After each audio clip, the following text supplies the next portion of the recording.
उत्तर भारतीय विकास सेनेच्या सुनील शुक्ला यांची मनसेच्या विरोधात हायकोर्टात याचिका दाखल झालेली आहे। याचिकेमध्ये मनसेने मान्यता रद्द करण्याची विनंती केलेली आहे। मनसे अध्यक्ष राज ठाकरे हे द्वेषपूर्ण भाषण करतात। भाषणात अमराठी आणि उत्तर भारतीय अशा शब्दांचा वापर करतात आणि द्वेष पसरवण्याचा प्रयत्न करतात, असा दावा याचिकेत करण्यात आलाय। याबाबत राज्य सरकार आणि निवडणूक आयोग यांचं काय म्हणणं आहे याबाबत हायकोर्टाने विचारणा केलेली आहे।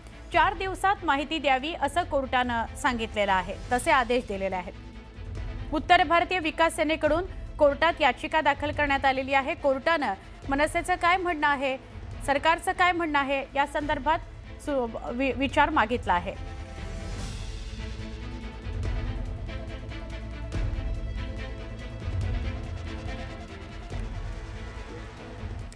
घाटकोपरमधली बातमी आहे। घाटकोपरमधील एका नामांकित शाळेमध्ये विद्यार्थ्यांना विषबाधा झालेली आहे। कॅन्टीनमध्ये वडापाव समोसे खाल्ले, त्यामुळे विषबाधा झाली आहे। पोलिसांकडून आता कॅन्टीनच्या पदार्थांची कसून तपासणी केली जाते आहे। कॅन्टीन चालकाला चौकशी करता ताब्यात घेण्यात आलेला आहे। ही बातमी मुंबईच्या घाटकोपरमधली आहे। घाटकोपरमध्ये एक नामांकित शाळा आहे जिथं अनेक विद्यार्थ्यांना विषबाधा झाली आहे। त्यांना विचारलं असता की तुम्ही काय खाल्लात, तर त्यांनी सांगितलंय कॅन्टीनमध्ये वडापाव खाल्ला, समोसा खाल्ला आणि मग त्यामुळे त्यांना विषबाधा झाल्याचं समोर आलंय। लगेचच पोलिसांकडून कॅन्टीनच्या पदार्थांचे नमुने घेतले गेलेले आहेत, तपासणी केली गेलेली आहे। कॅन्टीन चालकाला चौकशी करता ताब्यात सुद्धा घेण्यात आलेला आहे।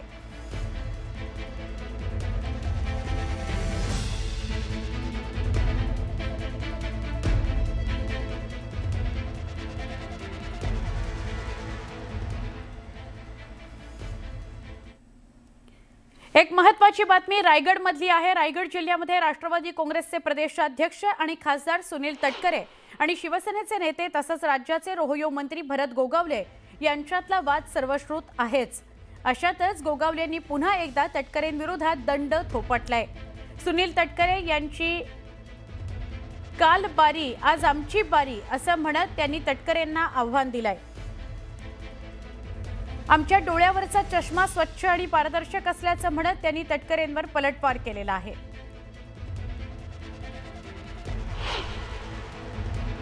हे सगळे आमचे कार्यकर्ते, पदाधिकारी, युवा सेना, महिला आघाडी, शिवसेना आणि आरपीआय आणि इतर काही आमची जी काही सहकारी मंडळी आहे, या सगळ्यांनी आज प्रेमापोटी आमच्या उमेदवारांच्या 20 नगरसेवक, 1 नगराध्यक्ष यासाठी आलेले आहेत। काल त्यांची बारी झाली होती, आज आमची बारी आहे। आता तुम्ही ठरवायचं आहे की कोणाची बारी सरस होणार आहे ती, परंतु आम्ही प्रेमाने चाललेलो आहोत आणि विजय हा निश्चित आहे।